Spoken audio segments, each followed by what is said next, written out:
नमस्ते सभी को, राम राम। तो ये जर्नी पिछले 30 दिन पहले स्टार्ट हुई, है ना? जब मैं 5 एएम वेकअप चैलेंज करना शुरू किया कि एनी हाउ 5 बजे उठना ही उठना है। तो तो कुछ काफ़ी तकलीफ या फिर है ना, नहीं था, काफ़ी सामान्य ठीक-ठाक ज़िंदगी चल रही थी। बट कहीं न कहीं बॉडी को लेकर काफ़ी एक व्यवधान और है ना, उस तरह का स्टैमिना या फिर एक स्फूर्ति जो रहती है, एक्टिवनेस रहता है, वो काफ़ी लंबे समय से, कई सालों से वो है ना, काफ़ी हैम्पर कर रही थी चीज़ों को। ऐसा लग रहा था मज़ा नहीं आ रहा, हमेशा आलस है, करने का मन नहीं कर रहा है। तो ऐसे बहुत सारे मैंने एक तकलीफ और ये काफ़ी खुद को अच्छा नहीं लग रहा था। तो एक सीरियस नोट पे कि कुछ बॉडी को फिट रखने के लिए करते हैं, तो उसके लिए सबसे सही लगा कि पहले दिनचर्या को ठीक किया जाए और दिनचर्या को ठीक करने के लिए सुबह उठना आवश्यक है, मुझे ऐसा लगा। तो इसलिए फिर ये चैलेंज हुआ। तो आप हमारे वीडियो यूट्यूब पे जाकर देख सकते हैं ना, पिछले 30 दिनों का प्रत्येक दिन का लगभग 10-15 मिनट का एक है ना, वीडियो बना के डाला हुआ है कि मैं सुबह 5 बजे उठा, तो मतलब कितना बजे उठा, क्या किया, ऐसा।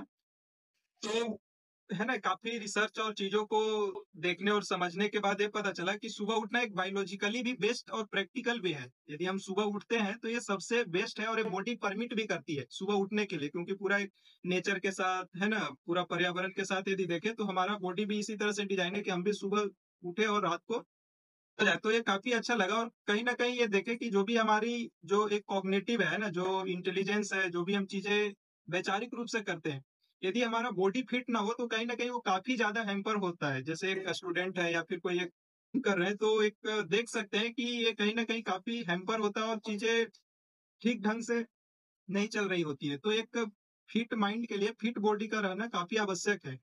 और इसलिए फिर ये चैनल शुरू हुआ। तो इसमें कुछ स्लाइड्स हैं जो आप देख सकते हैं ना, पॉज़ करके आप देखिए कि सुबह क्यों उठना चाहिए, है ना? यदि सोने जा रहे हैं तो किन बातों को ध्यान रखना चाहिए, ये पढ़कर समझ आ जाएगा।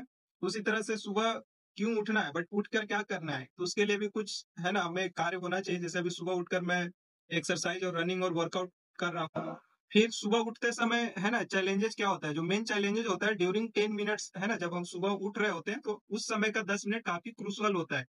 तो उसको एक टॉस के रूप में नहीं लेना है कि चलो उठ गए तो अच्छी है, नहीं उठे तो भी कोई दिक्कत नहीं है ना? इसको एज़ अ ग्रांटेड और एक सीरियस नोट पे लेना चाहिए और उठना है मतलब उठना है, कुछ भी हो जाए। फिर इसके बहुत सारे बेनिफिट्स हैं। अब यहाँ से मेन हमारा स्लाइड शुरू होता है कि जो सबसे बेस्ट तरीका जो मुझे लगता है अकाउंटेबिलिटी, है ना? जैसे ये चैलेंज लेना एक तरह का अकाउंटेबिलिटी है और अपनी ज़िम्मेदारी, अपनी जवाबदेही यदि खुद नहीं लेंगे तो अ, वो ऐसा मतलब ही नहीं बनता है ना? यदि हम परिवर्तन चाहते हैं तो परिवर्तन खुद से शुरू करना पड़ेगा। और उसमें सबसे जो बेस्ट तरीका मुझे लगता है पब्लिक कमिटमेंट, और पब्लिक कमिटमेंट में यूट्यूब, है ना? क्योंकि ज़्यादातर लोग अभी सोशल मीडिया पे एंगेज रहते हैं ना, तो कैसे अच्छे से उसका एडवांटेज लिया जाए और खुद को बेहतर किया जाए। तो उसमें मैं प्रतिदिन है ना, अभी ये सोचा हूँ कि एक छोटा मिनी ब्लॉग वीडियो बनाकर है ना अपलोड करूँगा।